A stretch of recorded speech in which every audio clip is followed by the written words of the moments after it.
who his performance throughout the college football playoff has been nothing short of electrifying. The offense that he has led, obviously now to a national championship, is one that was a buzzsaw, that was must-see television. And we are incredibly lucky to watch it from the end zones, on the field, watching him do his thing. Ladies and gentlemen, transferred in from Kansas State after being the Big 12 Player of the Year, the Ohio State quarterback that just led the Buckeyes to their first national championship since 2015. Ladies and gentlemen, 6'4", 240-pound dog, Will Howard. Yeah. What's up, dude?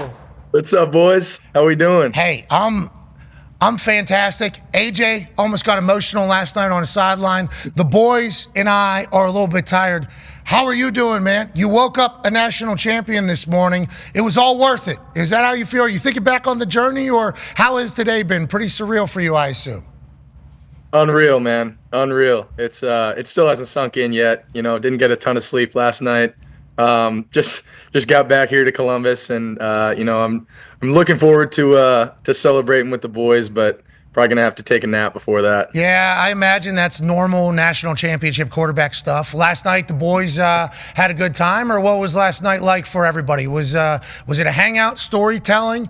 Was there a lot of hugging, reminiscing, boozing? What was last night like for the Ohio State Buckeyes? Oh man, it was a lot of everything, man. A lot of good fellowship, getting together. Maybe a couple of adult beverages included in there. Yeah. And we had a great time, but it was already so late, so we kind of just hung out at the hotel and just kicked it, and then hopefully, we'll see what happens here in Columbus the next couple days here. That's a magical moment that you guys earned, man. You earned it, and I don't want to look too far back, but it's a massive piece of the story of this Buckeyes team.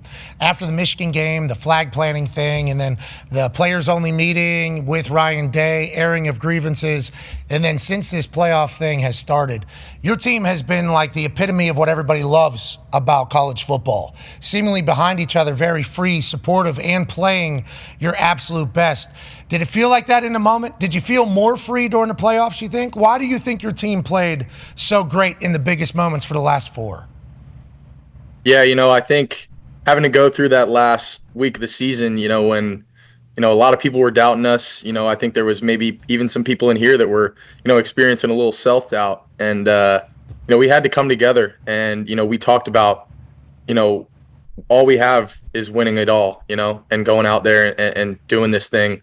And doing it the right way. And we talked about going into the playoffs, especially playing a great team like Tennessee, we needed to. Boys! Hey! What up, lads? What up, lads? Good to see you guys. Congratulations. Congratulations, boys. Congratulations. You blew out the speaker. We couldn't hear shit that you said. Get out of here. Get out of here. Yeah. Couldn't hear anything they said. They blew out the speaker. But once again, the lads are together. It was good to see them. Please tell them we said congratulations. But you talked about how all we have is to win it all. That's a lot of pressure you can put on yourself. You guys seemingly played very free. Very, very free in there. Yeah, we did it. It almost felt like in that first game, it felt like we were kind of playing really with nothing to lose. And we talked about, especially, going into that Tennessee game, we just need to get this first one, get some momentum. And, that was an unbelievable game. We played lights out really on both sides of the ball. And it gave us a lot of confidence going into that next Oregon game. And, the way that first Oregon game ended, it just didn't sit right with really any of us. And I knew that, if we played them on a neutral field, maybe some more Buckeye fans there. Like when we played there, dude, that was the loudest stadium I've ever played in. Like I played at Texas, Oklahoma, like no question, Oregon, 65,000. That was, I don't know if they were pumping crowd noise in. No. Pacific Northwest, brother. They're loud. Oh, you're saying it sounded fake. It sounded. I was doing this one on the helmet going, what the fuck is going on out here? Yeah, it was loud, man. It was loud, but no, it was just, we just picked up momentum and picked up confidence, and we really felt like we were playing our best ball at the end of the year, and that's all that matters. It was fun to watch. One of the fans for you guys that was riding alongside the entire thing, AJ, has a question for you, Will. Yeah, Will, obviously, congrats on everything. It's amazing what you've done in your time in Ohio State, but can you take us through that 3rd and 11, that deep ball to Jeremiah Smith? He ran a beautiful route. I watched him stem inside and get some get some separation from that DB. But were you going to him the whole way? Like, what's the play call and what was your plan going into this? Yeah, there was no question. I was throwing that thing for.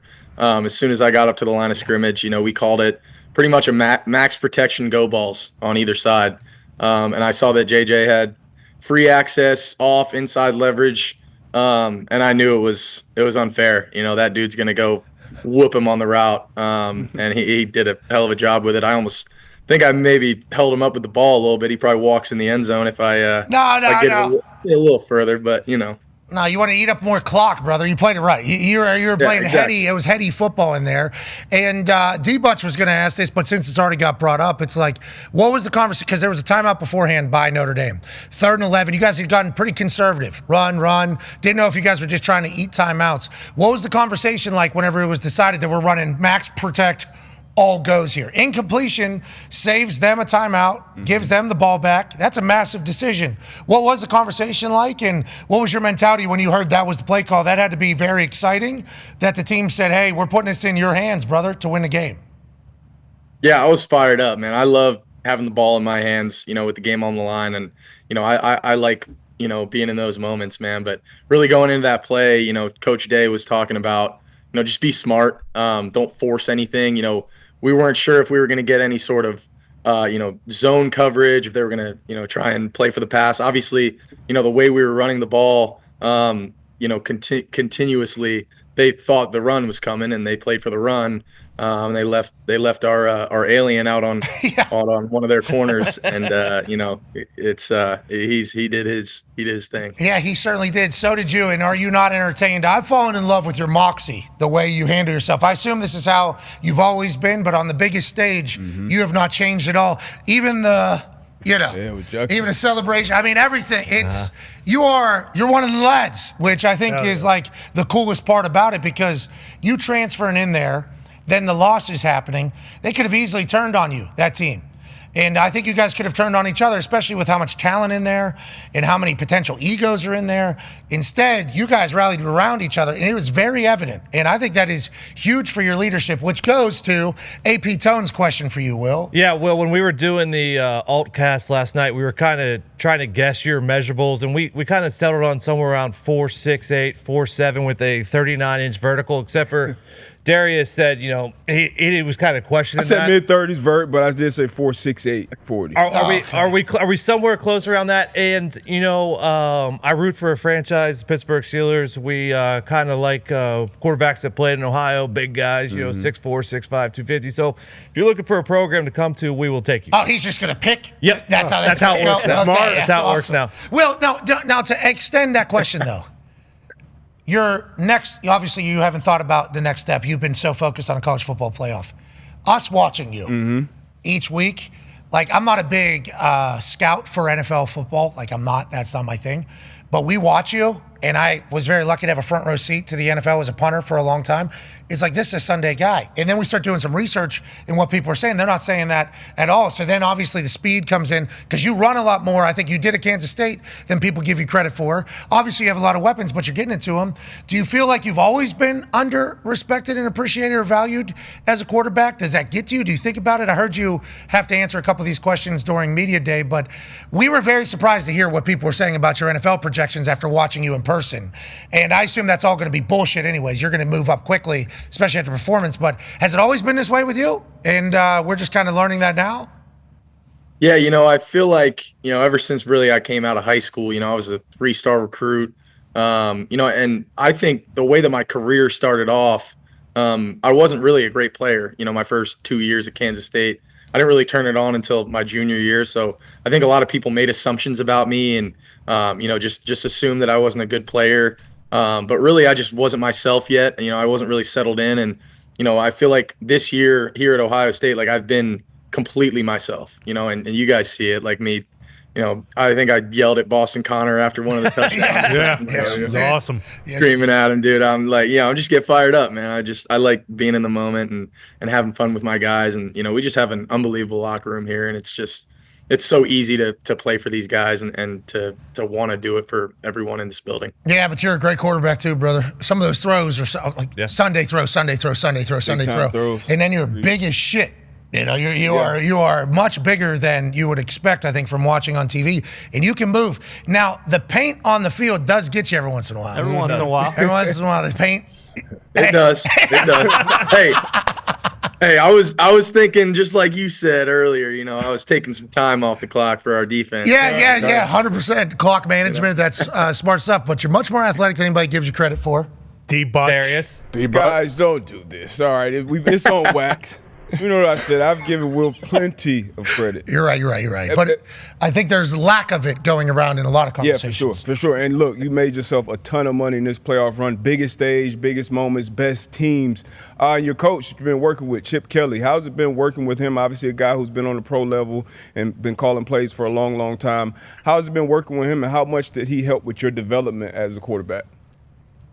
Man, he helped me a ton. I think really the perspective that he has just on the game and really on life is different. You know, he's a guy that's been around, man. He's done pretty much everything at every level. And he's seen a lot, he's done a lot, so he has a lot of perspective.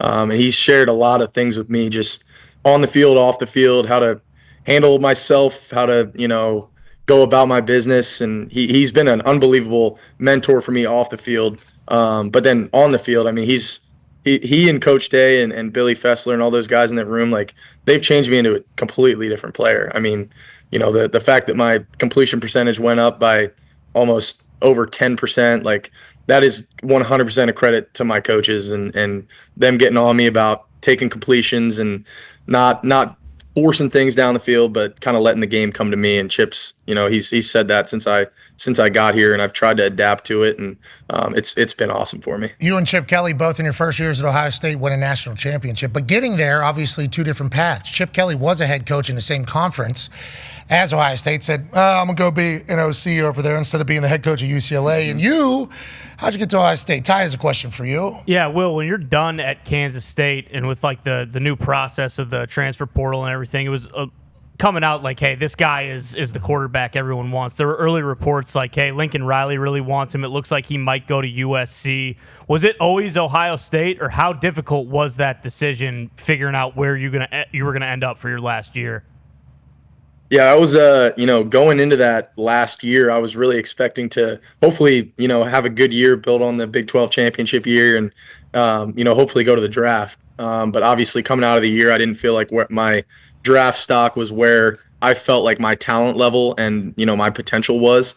So I felt like, if I could go somewhere and feel like I could give myself a chance to move up draft boards and to, turn myself into a better player and really just continue to elevate. I wanted to do that. And at first, it was really a bunch of people started reaching out, obviously, when I first entered. But, it really came down to probably Miami, USC, and here.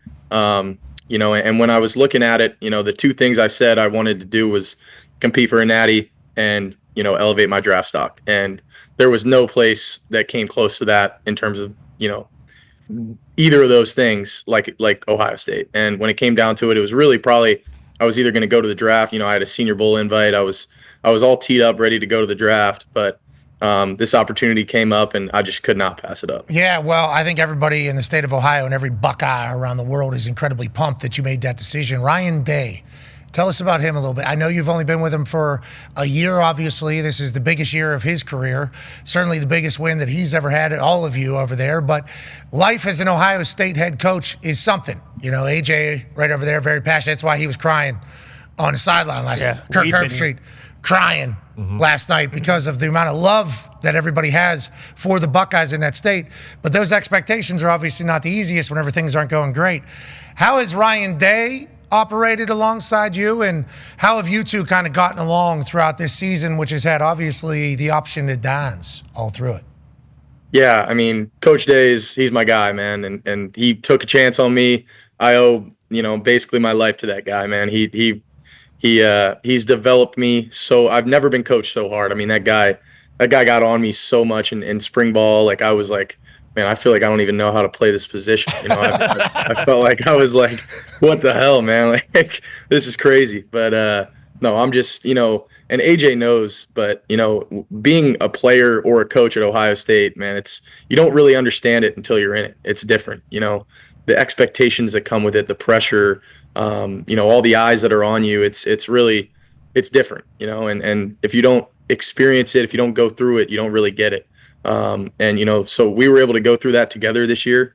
And I think we leaned on each other a little bit. I think, I was able to, lighten up some moods when I needed to, and go into the O staff room and crack some jokes, and vice versa, man. So I think we were able to, lean on each other a little bit this year, and the relationship that we have is amazing. And I'll cherish that dude, for the rest of my life, man. You talk about it being different over there. You're going to be forever remembered as a national champion in Ohio. That means you'll be able to sign pictures of that 3rd and 11th row for the rest of your life, no matter what happens. Let's say you forget how to play football, actually. You somehow walk into a tent or a teepee, ayahuasca gets your brain, you forget how to play football. Know that for the rest of your life, okay, you'll be able to go to Columbus, Ohio, and sign that picture forever. That's the beautiful thing about being a Buckeye, especially when you win. Another man that is currently doing that still for the rest of his life, AJ, has a question for you, Will. Yeah, Will, first I want to check on your head coach's status, how his right foot might be, how you guys are doing. Do you have any whiplash? We saw the clip of the golf cart. It had to be a bit nerve-wracking for this poor lady, all these people filming her. What happened here, and how far did you walk? What was going on? We had an Austin Powers situation going on, it looks like. Dude, that was so funny. So I felt so bad for the poor girl. She was ripping through people on the field and just yelling, move, move, move, honking at people. And then all of a sudden we get to this corner, and she almost gets close to the wall, and then she starts reversing, and then she put it back, and drive, and just crashed into the wall. Yeah. And we're none of us were I think I might have my head down at my phone. It was close. And Coach Day, I don't know what happened, but I think his neck got messed up. Man. I don't know if he's he looked like he was shaking up for a second, but I hope he's doing all right now. How far did you have to walk after that? Because everybody made the same decision after she was like, let's get this thing back. I don't think so. Everybody kind of gets out of there, and obviously she's going to live and grow from this as well. Yeah. Physics and everything is going to certainly show up in life. But also she had eyes on the wall that she crashed into. I didn't know that she was such a beast on the field, though. Got places to go. Yep. Got people. Got very. He was. I respect that. Goodness. How far was the walk? How far was the walk to where you had to go? It actually wasn't that far, because we already made it to the other side of the stadium. So it was really only probably 50 yards. So it wasn't a big deal. But we made it work. Yeah, you certainly did. And that axle's broken forever. Correct. Conman has a question for you, Will. Yeah, well, before the game, there was some conversation leading up to it about you and Riley being in that group text together from the QB camp. I was wondering, what kind of memes were they sending in to that text group with you two? And also, was there any conversation after the game with you and Riley? Did you get to talk to him? And what's that relationship like? Yeah, man, Riley is a guy that I have the utmost respect for, and really, really, just truly think that he's an unbelievable guy. And, the way that he portrays his faith too, when I really first got to talk to him at the Manning camp, we didn't even really talk about ball at all. We kind of just shot the bull and talked about, life. And I just, I really felt like we were kind of similar people, and I kind of, understood him, and we had been on similar journeys, I felt like, so it was cool to feel like we, kind of finished it in a right way, where we were kind of both, in the forefront. And no, I was just, blessed to be able to, share the field with another guy who's just a God-fearing man, and just a great dude. We appreciate you glorifying Jesus Christ all through, both of you. Mm-hmm. I saw Reese Davis last night. Hell yeah. Hey. Amen. Shout out. Reese Davis said after the show, he said both these teams glorified Jesus Christ more than anybody else. I don't know if that's coincidence or not. You tell me. And it's well, certainly very much so. Both. That's why the Pope, there was a chance, I don't know if you heard about this, there was a chance on College Game Day, there's just rumblings, that the Pope was going to make a pick. That would have been sweet. And then the Pope heard about how many Catholics are in fucking Ohio. He was like, we don't need to turn down the entire state, brother. I don't need to be making a pitch against a state that is very religious. And God bless everybody. And thank you to Jesus Christ for everything. We obviously agree with that. And you and Riley Leonard obviously did battle last night. Will you both be in the Senior Bowl next week? And how are you going to approach this entire thing? Obviously, and we already mentioned this, it was a surprise to us how they were judging your NFL career. I think through this process, now granted, enjoy this national championship with the lads. Looks like there's a lot of juice as they come running in. Definitely do that. But this entire draft process, we think you're going to kill. Like, absolutely murder. Senior Bowl's first. That's next week. And then what do we have on the horizon? Have you already thought about this, or are you yet to figure this type of shit out?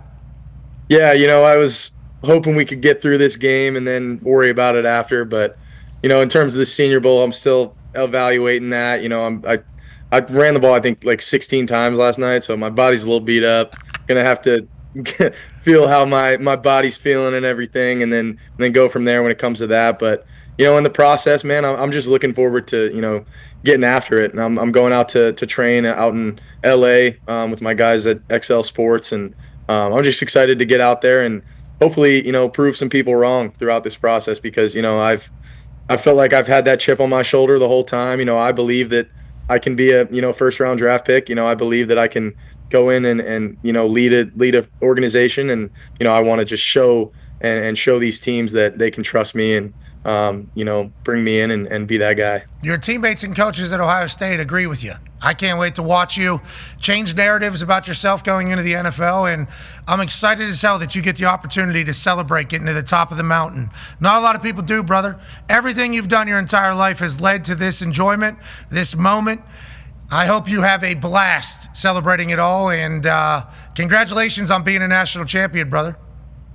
Thank you guys, man. Appreciate y'all having me on. I've been a big fan for a while, so this is pretty cool. Little babyface assassin coming on the program. You think it is because you look like you're 12? Do you think that's why people think maybe not in the NFL because it's an adult, that's a grown men's league, and you look like you're 13 years old? Do you think that could be, man? I've been getting called that like the last 2 weeks a lot more, and I didn't even know where it came from. And then I saw the clip of you calling me that, and I was like, oh, damn, that's pretty funny. Okay, you like it. All right, sweet. Good news. Ladies and gentlemen, we think first-round draft pick. Yep. We know national champion. Quarterback for the Ohio State Buckeyes, Will Howard. Thank you, buddy. Yeah.